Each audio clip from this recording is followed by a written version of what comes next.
Hello, hello. Welcome to 2021. Welcome back to The Real Shell Fox, and I'm very excited about this video I'm about to make. There's even notes and everything. I'm going to look at them sometimes. And I had a little help from some of my friends that are in good relationships, very experienced, right? I have my own personal experience, and I'm ready to jump in about 10 things to keep your relationship hella cool and 10 ways to ruin it. Let's start with the good ones first. Number one, act like you're still single. That's right. Keep shaving your balls, shave your hoo-ha, wash those armpits, brush your teeth, floss those teeth, use that mouthwash, try to look cute always. You know, you should treat it always as if you're kind of going on a first date. Well, that's a little intense, but you get the point, right? Number two, be cool, focus on each other, have good communication. Don't be shitty. I know it's so hard. Right. Number three, don't be gross. Yeah, you don't need to have a bunch of food in your beard and some stuff in your teeth all the time, once in a while, right? Just try to, keep it cool. Laundry should be good. Try not to have like a filthy ass house, a filthy ass car. Try not to be smelly, all those things, right? Number four, go with the flow. So if your significant other or date wants to do something you normally don't do, like, I don't know, hiking, kayaking, whatever, right? Try it one time. Go with them one time. And don't bitch about it the whole way, right? Like, don't do that, right? Just give it a chance. You might like it. Number five, try to have similar values. You both should be liking similar things.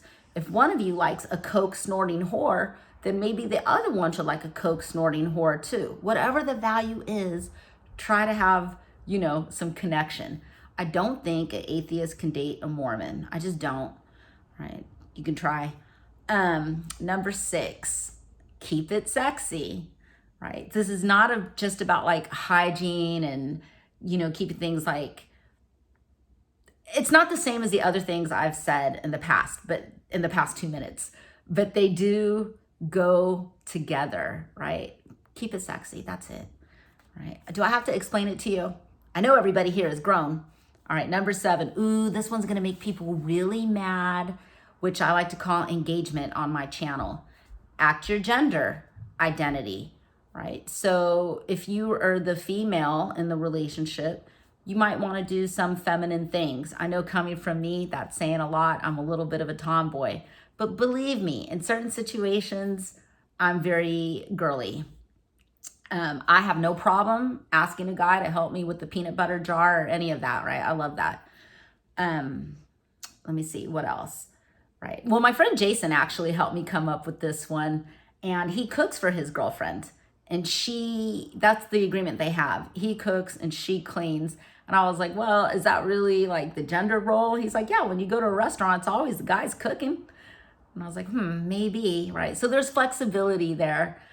But Jason, he's definitely like a dude's dude. He can fix things and work on cars and put a shelf together and put IKEA furniture together. Now, some of you are probably like, who can't? All of the Bay Area.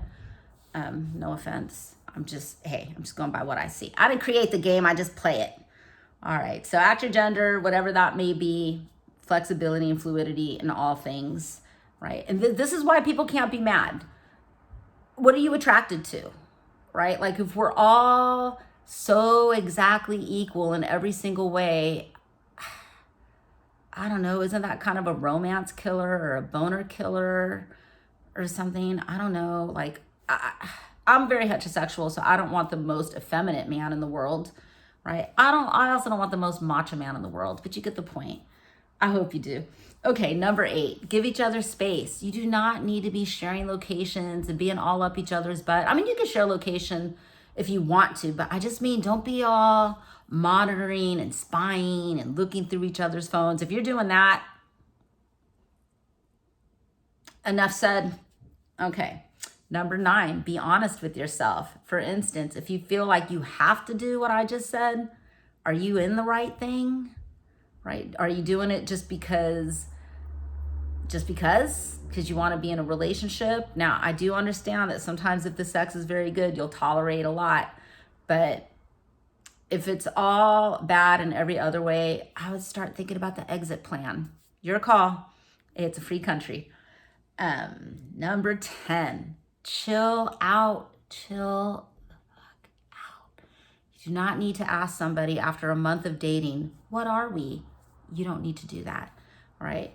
Have your own life. Have your own fun. Things will take their natural course. The less you try to make things into something, the better it kind of is. Everybody told you this. Everybody told me this. I didn't always listen.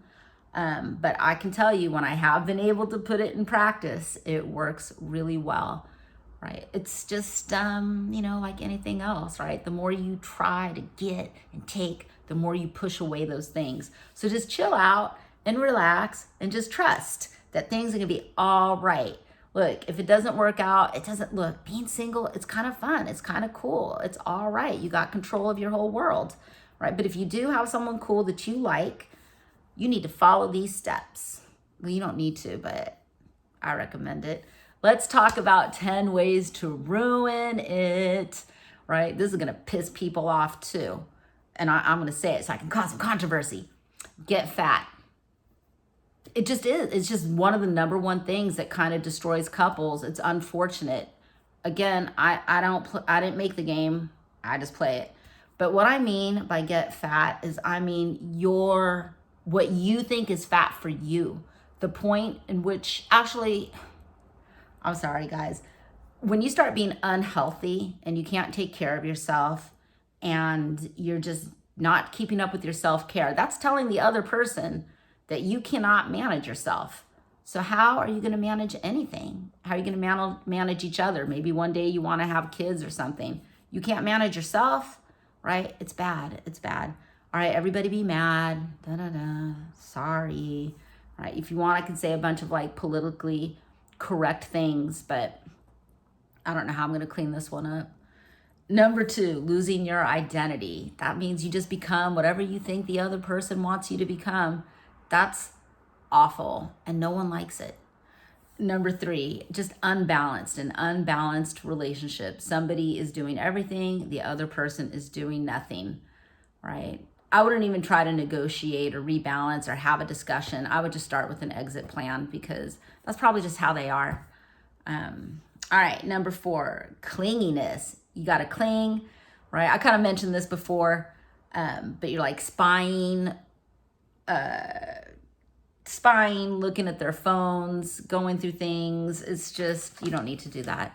Number 5, dumb shit. You got something cool going, but you've decided to go on Tinder. You've got something cool going, but one of your dumbass friends who's a little jealous and misses you is trying to divide things up, and you decide to listen to them because, dumb shit.